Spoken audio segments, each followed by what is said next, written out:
you can argue it's more efficient from a transportation standpoint, but also from a business standpoint. I mean, when you're attracting and recruiting businesses, when you're developing amenities and the like, you have a mix of people there, and you can create a mix of amenities that work for people as well. We just have to make sure that we're doing that. I don't think people think about older adults as part of the population. That's the problem. It's either something we don't want, or it's a completely separate group that we're planning especially for. What I'm trying to convince people to do is integrate that into the process, and I think that's what works best. And that's what we're all going to have to do in 20 years, because no matter where you are, you're going to have enough older adults that you have to think about them. We're going to do one more quick question, and then we're going to have a question for both Derek and Rodney. Afterwards. So one more. Have you looked at how other countries deal with the aging population? Like, I'm from Trinidad, and when you talked about aging in place, we don't put our parents in nursing home. They say, no, we take care of them. They could be as sick as ever, we take care of them. You're 100% right. And I'm a demographer, and I study, I know when you were born, so me and his father worked together, and some of the things that you talked about, some of the sacrifice we made. I mean, we always talk about second generation income and things like that you and my son benefited from, because we made a lot of sacrifices. One of the things that I find, and I reached the point where I'm retiring and I'm started studying the Black community. I studied Prince George's County. I know when the population was 13%, and now it's grew to 67%, and that. And one of the things that I find in the community is that there is a lot of distrust in the Black community that we have to recover, and it's so difficult to educate especially minority community, because that distrust. So you have to get the trust.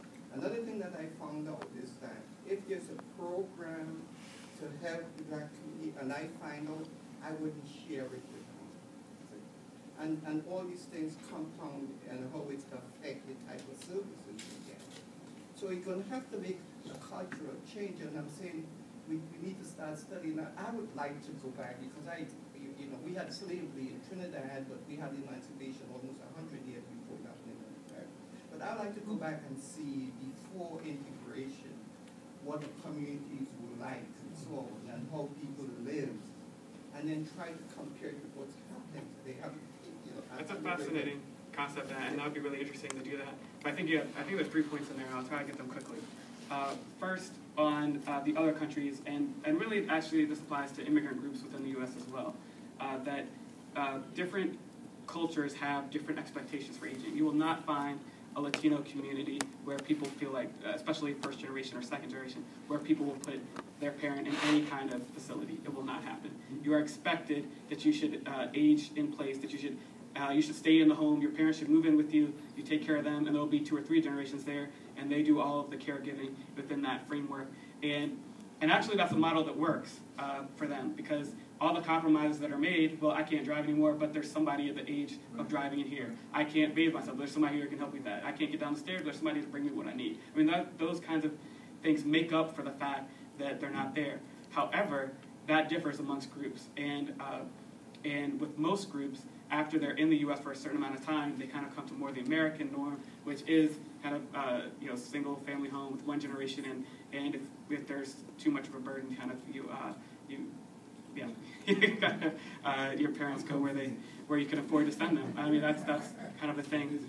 And the third point, though, about distrust in communities is one that's huge as well, and New Orleans is I think, the perfect example of this, where if you don't have that taken care of, you're basically stunted your chance of implementing and affecting change. And so the community distrusted the process there for the last 50 years because of some decisions that were made planning-wise, or 80 years ago. And so it's really hard to get anything in that community. So really, I say before any of this happens, and it's actually something I'm arguing internally at ARP, you have to build the trust of the people of the community first. So when ARP is spreading out into local, we're doing more local initiatives now, we have offices in every state. My whole point for them is that they need to actually go into that community, get known, kind of establish themselves and establish that they're going to be there for a while before anybody's going to trust them to be able to move forward. And I think the same kind of principle applies here, that building that trust is a step one before you can do any of these other things. So thanks.